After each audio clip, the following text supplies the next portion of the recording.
සුබ උදෑසනක් වේවා යාළුවනේ. මම අද කතා කරන්න යන්නේ 1992 වසරේ රාජ්‍ය සාහිත්‍ය සම්මානය හිමි වූ හොඳම යෝවුන් නවකතා වන මැටි ගෙදර ළමයි යන ග්‍රන්ථය ගැනයි.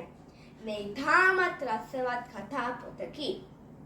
අපවට සිටින දුප්පත් පෝසත් පන්ති ගැන මෙම කතාව සඳහන් වේ.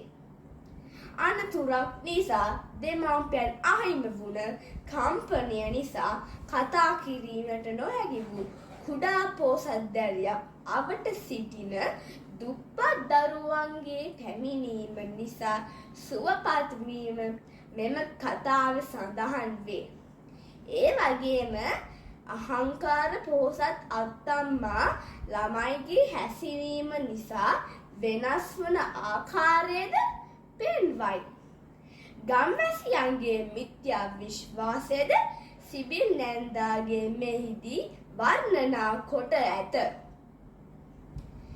මේ කතාවේදී සරල ගැමි බස් වචන තියෙනවා.